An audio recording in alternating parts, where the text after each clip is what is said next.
ఫిబ్రవరి నెలాఖరున భారీ సభ పెడదామని కేసీఆర్ అన్నారు. ఇన్ని రోజులు నేనే మౌనంగా గంభీరంగా చూస్తున్నా. నేను కొడితే మామూలుగా ఉండదు. 4 ఎకరాలున్న రైతు నేను 4 కోట్ల ఆసామిని అని ధీమాగా ఉండేటోడు. మారుమూల గ్రామాల్లో కూడా 40 లక్షల ఎకరానికి ఉండేది. ఇప్పుడు సగానికి సగం ఉండిపోయాయి. ప్రతి ఊరిలో కాంగ్రెస్ పార్టీ మీద కోపం ఉంది. ప్రజలు కాంగ్రెస్ వాళ్ళు దొరికితే కొడదాం అనేంత కోపంలో ఉన్నారు అని కేసీఆర్ అన్నారు. సరే, నేను గంభీరంగా మౌనంగా చూస్తున్నా. నేను కొడితే వట్టి కొట్టు నాకు అలవాటు లేదు కదా. చూద్దాము.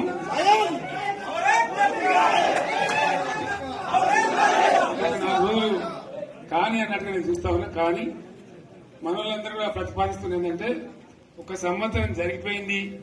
సంగమేశ్వర ఆన్నే పన్నది, బసవేశ్వర ఆన్నే పన్నది, పాలమూరు ఉత్పత్తుల పథకం ఆన్నే పన్నది, కాళేశ్వరం అట్లా ఎండబెడుతున్నారు.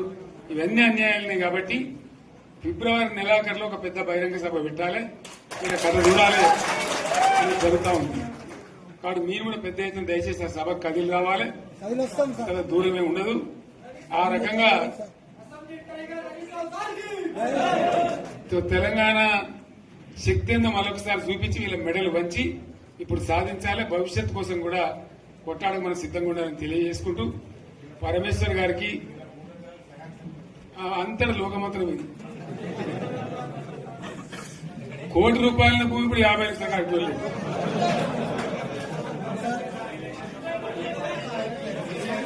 ఈ ఒక్కని బాధ ఒక ఆయన వచ్చింది. మన ఒక ఆయన ఒక 10 మంది వచ్చారు హైదరాబాద్కి. అందులోకి 2 ముస్లిం సోదరులు వచ్చారు. साहब सोप तवा हो गया, इफलासी मुफलासी बच्चे क्या दबे हो गए. तुम्हारा क्या हुआ बहन, तुम्हारा क्या हुआ? तुम हैदराबाद में तुम लोग हैं. मेरा कारोबार है साहब, मेरा छोटा मोटा कारोबार है, होटल भी है. 70% गिर गया. हर कोई पूछ रहे, हर कोई केसीआर को याद कर रहे सामान. వాళ్ళు మాట్లాడుతున్నారు. ఎక్కడ ప్రతి ఒక్కరు భూముల ధరలు పోయినాయి, మందు పోయినాయి, మసాలా అన్ని పోయినాయి.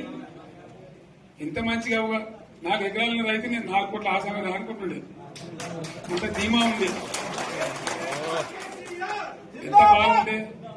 హైదరాబాద్ నుంచి అడిగితే కూడా వచ్చి మనం ఇయ్యకపోదాం భూములు, డిమాండ్ పెరగాలని. అంత బ్రహ్మాండంగా మారుమూల ప్రాంతంలో కూడా 40 లక్షలు 50 లక్షలు ఎకరానికి ఉండే. అటువంటిది సగానికి సగం పడిపోయి మొత్తం నాశనం చేశారు. వీళ్ళు ఇట్లే వదిలిపెడితే ఇంకింత నాశనం అవుతుంది.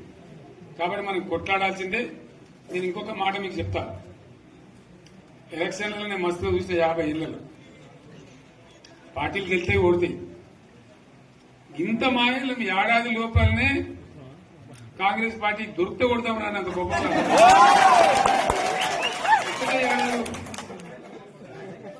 ఇంకా వాళ్ళ బొంద తెలివికి నిన్న వారి పార్టీడే మంది పెట్టలు అదేందో పోలింగ్ పెట్టిన వాడు చూసారా మీరు?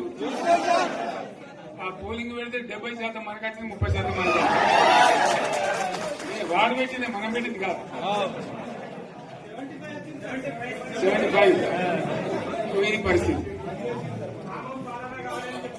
అదే నేను ఏమంటున్నా అంటే, ఫామ్ హౌస్ అంటే ఏముంటది, వారి ఉంటది, మాకు ఉంటది, అల్లం ఉంటది. కాంగ్రెస్ వాళ్ళు ఎంత మంచి చేస్తే పారబడి తవ్వచ్చు కూడా లంగత.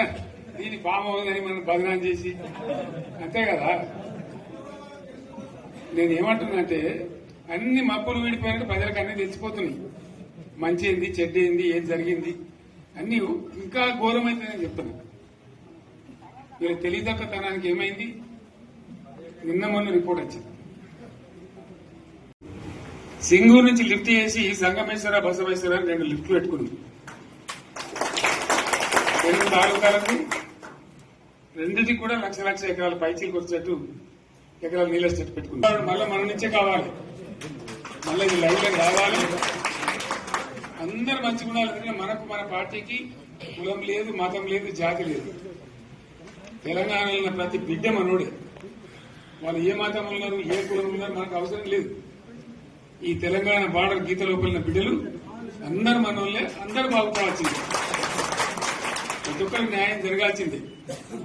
ఆ న్యాయం జరిగి ఆ ఫలితాలు తెలంగాణకు వచ్చేదాకా ఇంకెవ్వడు కొట్లాడాడు, ఎవరితో కాదు. అది అవతార పంచాంగం. మళ్ళా మనమే కొట్లాడాలి. అంతేనా? పక్క మాట అనేది కొట్లాడదాం కదా. ప్రాణం పోయినా సరే తెలంగాణకు రక్షకులు మనమే, తెగించి కొట్లాడాల్సిందే. తెలంగాణ హక్కులను కొట్లాడాల్సిందే మనమే. కొట్లాడి